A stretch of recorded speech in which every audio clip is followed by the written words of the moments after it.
Purihin ang Panginoon. God is good all the time. Ito po ang inyong kaibigan kay Jesus, Brother Manny Bautista. Isa pa, nasa loob tayo ng tahanan ni Kuya Ador, na dating chairman sa kanilang barangay, Barangay 94, Zone 8, District 1, Tondo, Manila. Ngayon, magbuhat po ng binanggit sa akin ng dating chairman din, si Gemo Saldanya, na dalawin ko si Wakador. Naging regular na po ang aming pag-aaral ng Ebanghelyo ng ating Panginoon dito sa kanyang tahanan. Alam niyo po, ang isang tao pagka tinatanggap niya ang salita ng Diyos sa kanyang tahanan, naalala ko yung nang isinugo ni Jesus yung dala-dalawa, na sabi niya, pag ang isang tahanan o sa isang bayan pumasok kayo at tinanggap kayo, especially, ibig niya sabihin yung mga tahanan, itong tahanan na ito, ibig sabihin, malapit sa Diyos, sabi ni Jesus. Kaya ang sabi niya, sabihin niyo sa kanila, peace be with you. Ang kapayapaan ay sumahin niyo. Yan. Kaya yung kapayapaan ng Panginoon ay sumasa kanila sa tahanan ni Kuya Ador. Ano po? Yan. Kumbaga, yung sinugo ni Jesus, yung 72, na sila po ay, sabihin na natin, nag-aral sila. Ngayon, itong natuwa sila. Kasi alam nyo po, hindi lang sila sinugo. Ito, sinugo ni Jesus ang 22. Inati niya sa dalawang hati ito. Dala-dalawa sila. O, tingnan lang natin, napakaganda ito eh. Sa Lucas chapter 10, verse 1, pagkatapos ng mga bagay nito, ang Panginoon ay umirang pa ng 72. Umirang pa. Bukod sa 12, sila Pedro, umirang pa siya ng 72 kataho. Okay, bago tayo magtuloy-tuloy, tayo muna ay dudulog sa Panginoon Diyos upang siya ang pumatnubay sa atin sa pagkakataon na ito. Panginoon Diyos na makapangyarihan sa lahat, minsan pa, samahan mo po kami sa aming pagbubulay ng Ebanghelyo. Sa kalagitnaan namin, ikaw po ang manguna. Salamat po. Gabayan mo kami ng iyong Santong Espiritu sa ngalan ni Jesus. Amen. Kaya kalagitnaan, meron po akong kasama si Mang Ador. Tingnan nyo lang po baka kala nyo wala. Yan, danda lang. Ayan. Mang Ador, kaway-kaway lang po. Ayan, kita nyo po Siya po ang kasama natin ngayon sa kanyang tahanan. Okay. Dito sa Lucas chapter 10 verse 1, pagkatapos ng mga bagay nito, ang Panginoon umirang pa ng 72. Pinauna niya sila ng dala-dalawa. Bawat bayan, puhok na patutunguhan niya. Sinabi niya sa kanila, sagana ang ahanin, ngunit kakaunti ang mga manggagawa. Yung manggagawa, ito pong 72 person. Ang tawag sa kanila, manggagawa. Dalangin ninyo sa may-hari na magpadala siya ng manggagawa sa kanyang bukirin. Ang bukirin po yung tao. Kaya sabi ni Jesus, idalangin ninyo sa Diyos na pagpadala pa siya ng manggagawa. Kaya tayo po bilang lingkod ng Panginoon ay kabilang tayo sa manggagawa. Mula noon, sa panahon na ito, na binabasa ko ito, hanggang sa panahon natin ngayon. Lahat ng nagpapatotoo ng tama sa Biblia, ang tawag po sa kanila, manggagawa. Trabahador ng Panginoong Yesus sa kanyang ubasan. Okay? 3. Humayo kayo, sinusugo ko kayo parang mga kordero sa gitna ng mga hasong gubat. Oh, alam niyo po ba yung kordero? Mahamo po yan, tupa. Inalintulad niya ang mga manggagawa na isusugo sila sa kalagitnaan ng mga hasong gubat. Para ma-relate kayo sa hasong gubat. Sa literal kapag manunod kayong National Geographic patungkol sa mga jungle, yan. May mga aso po doon. Ibang aso yun. Makikita po ninyo sila, no? Huwag kayong magdala ng lukbutan, supot o panyapak. Huwag kayong titigil sa dahan upang makipagbati ang kanino man. Kasi po nagiging istorbo itong pagigipagbati. Kung minsan, pag nagbati lang kayo, ngayon may kasunod na mga marites estilo yan. Kaya, ang sabi ng Panginoong Yesus, wag. Okay? 5. Pagpasok ninyo sa alinman bahay, yan, ito na po tayo, no? Bahay ang tinutukoy. Sasabihin muna ninyo, mag-ari nawa ang kapayapaan sa bahay na ito. Ayun, yung peace be with you sa tahanang ito. Ano po? 6. Kung may bigay sa kapayapaan na nakatira roon, sa kanilang kapayapaan. Ngunit kung hindi sila magkakamit dito. Alam nyo, ito medyo delikado ito. Alam nyo sa aking karanasan, kaya kapayapaan pa lang ang tinutukoy ni Jesus dito pero merong taong hindi magkakamit nito. Sabi niya, sino? Yung mga laban sa Panginoong Yesus. Kung minsan nalukin mo sila ng Bible, tsaka na lang. Yan, yung mga ganun bang senaryo. 7. Mananatili kayo sa bahay na iyon. Inyong tinutuluyan, kahinin ninyo at inumin ang anumang idulot sa inyo, sapagkat ang manggagawa ay may karapatang tumanggap ng kanyang upa. Huwag kayong paglipat-lipat ng bahay. Ang nakalagay dito, inumin at kainin.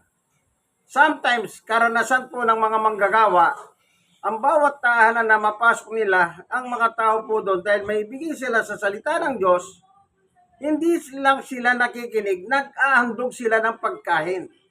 Pero, hindi po kami para sa pagkain. Tandaan nyo po yan. Baka kayong mga nanonood dito, ang sasabi, ay, matatakaw pala sila. Pwede nyo kami pagbintangan na ganyan, matatakaw. Hindi po. Ang sabi lang ng Panginoong Yesus, tingnan nyo po,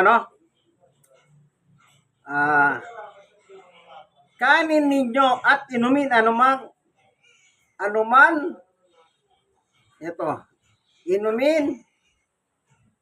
kanin ninyo at inumin ang anumang idulot sa inyo. Halimbawa, nagmagandang loob yung nasa bahay, di, wala namang problema.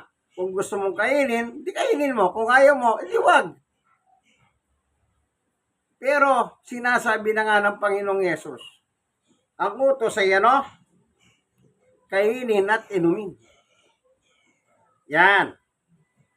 Kasi po, siyempre, yung manggagawa, kung pagod naman yan painumin mo ng isang basong tubig na malamig.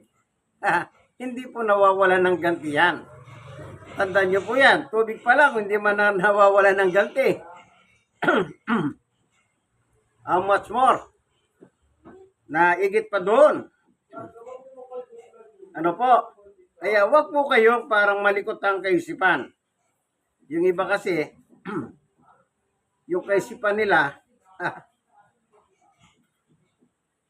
ito, sa Mateo 10:42, At sino man magbigay ng kahit isang basong tubig na malamig sa isa, sa malihit na ito, dahil sa ito'y alagad ko. Yung alagad ko, yun po yung mga gawa.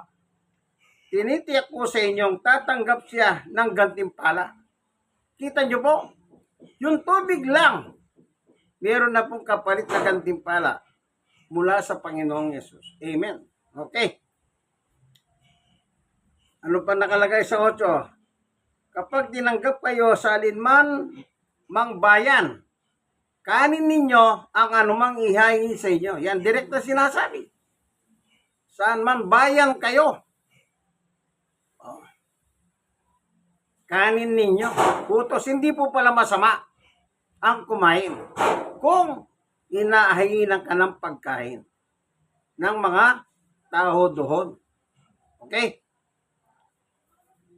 9. Pagalingin ninyo ang mga may sakit doon at sabihin sa bayan, nalalapit na ang paghahari ng Diyos sa inyo. Yan. Itong nagpapakain sa inyo, sila po ang tinutukoy ni Jesus. Malapit na. Nakikita nyo po yung senaryo? Wala po ako sinasabi, binasa ko lang Kanin ninyo, yung nagpakain, ang sabi niya, malapit na ang paghahari sa kanila. Kung hindi sila magpakain, wala naman po problema yon. Kumbaga, pinagpapakita lang sa inyo ng Panginoong Yesus na about yung nag-o-offer ng pagkain. Okay? Tuloy pa natin. Itong 72 person na ito, ano po? Meron nakalagay dito. Punta na, shortcut na natin. Bilisan na natin. Ito. Sa 17. Bumalik na tuwang-tuwa ang 72. Panginoon, sabi nila, kumbaga, nag-report na po sila. Report. Kahit po ang mga demonyo ay sumusunod kapag inutusan namin sa ngalan ninyo. Yan. Itong pangalan ni Jesus, powerful. Even ang mga demonyo ni Satanas, lumalayas po sila. Bakit? Kilala nila si Jesus Kung sino si Jesus. 18. Sumagot si Jesus, nakita ko ang pagkahulog ni Satanas mula sa langit, parang kidlat. Ibig sabihin, mabilis po pagbulusok ni Satanas dito sa lupa. Nakita ni Jesus yan. Pero tayo hindi natin nakikita yan kasi spiritual po si Satanas. Si Jesus lang ang pwedeng makakita. Kaya sinabi niya, nakita ko. Okay, 19. Binigyan ko kayo ng kapangyarihan, tumapak sa mga has at mga alakdan, at yumurak sa kapangyarihan ng kahaway, wala makakapinsala sa inyo. Yun.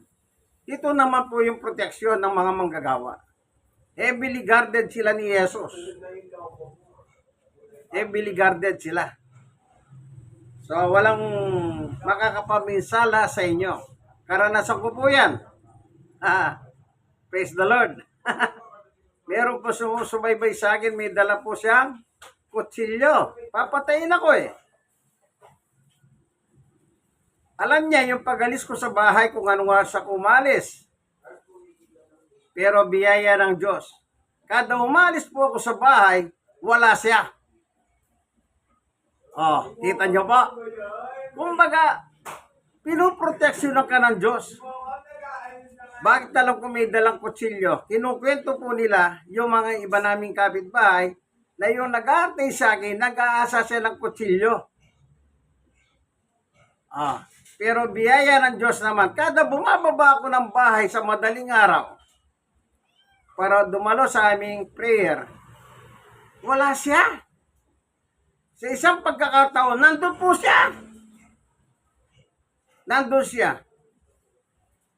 Pero anong himala ng Diyos? Wala siyang ginawa sa akin.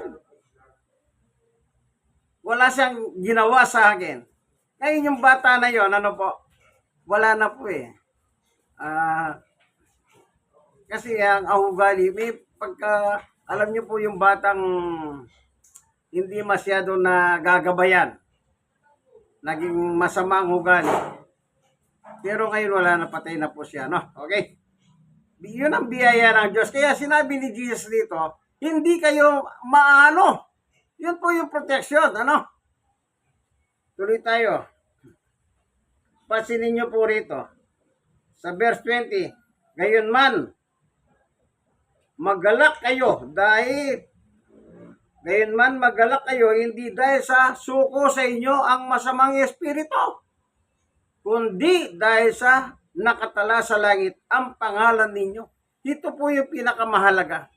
Mayaman ka man, mahirap anuman ang kulay mo, babae ka man, lalaki ka man, kapag isa ka sa mga manggagawa ng Panginoong Yesus, may talahan po sa langit. May talahan sa langit. Yun ang ikagalak ninyo, sabi niya. Na yung pangalan ninyo, nasa listahan ng, ano nakalagay dito? Nakatala sa langit ang pangalan ninyo. Yung nakatala pong yun, tignan natin dito sa Revelation chapter 20, na kung saan binanggit po dito ni Juan yung mga libro sa kalangitan. Ito, Revelation 20:11. Pagkatapos ito'y nakita ko ang isang malaking tronong puti at ang nakaluklok doon. Nararamtam ng lupa't langit ang kanyang kaharapan, hindi na nakita pang muli yon. 12. Nakita kong nakatayo sa harap ng trono ang mga namatay, maging dakila at maging hamak, at binuksan ang mga aklat. Binuksan ang isa pang aklat, ang aklat ng buhay. Hinatulan ng mga patay ayon sa kanilang ginawa, gaya ng nasusulat sa mga aklat. May aklat po sa langit.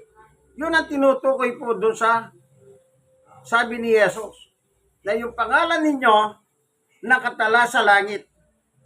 Sa langit, meron pong aklat ng buhay.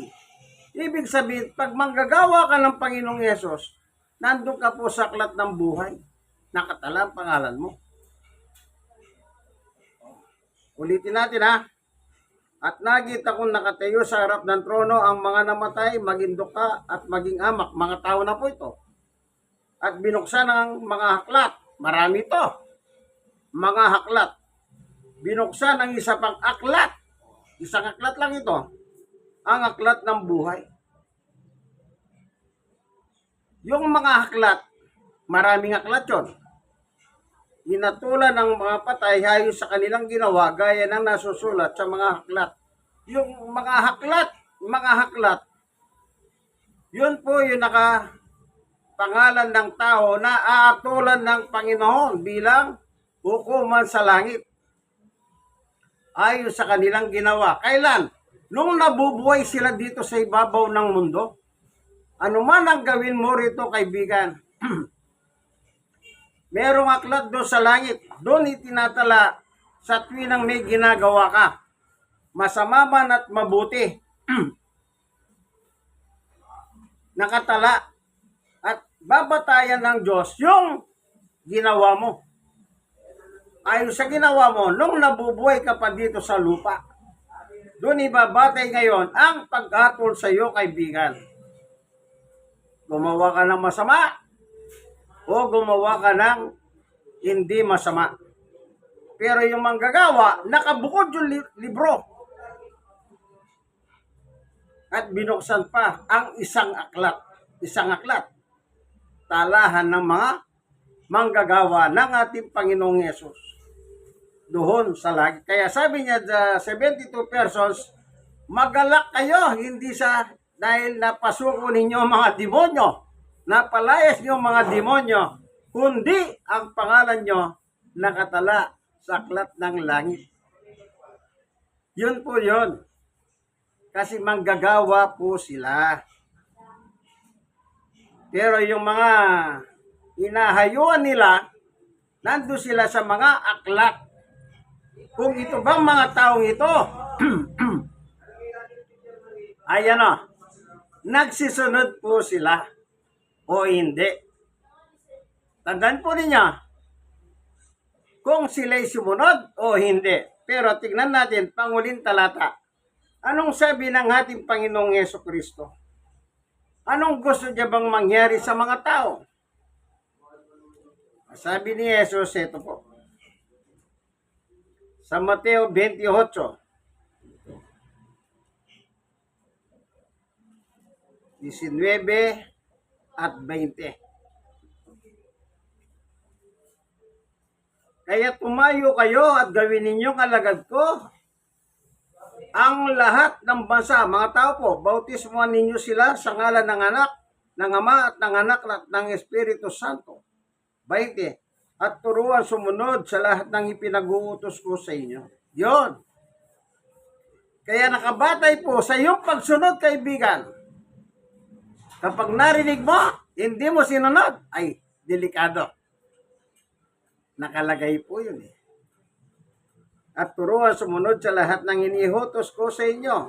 Tandaan ninyo, ako'y laging kasama ninyo hanggang sa katapusan ng sanlibutan. Amen. Meron pong sasama sa iyo, kaibigan. Sino? Si Jesus. Hanggang katapusan ng sanlibutan. Amen. Salamat, Panginoon Diyos, sa iyong turo at aral ng kasaysayan ng 72 na noong binukod-bukod sila ni Jesus ng dala-dalawa at umayo, mangaral, magpalayas ng demonyo, magpagaling. Kasi yun po ang kanilang atas mula kay Jesus. At ang pangako, kukubera ko kayo. Yan. Hindi kayo mahano ng ninuman. Kaya sabi niya, maging makahas, maging makahalakdan. Alam niyo po, yung mga ahas, napakadelikado. Lalo na po yung alakdan. Pero ano sabi ni Jesus, huwag kayong mag-alala. Protektado kayo.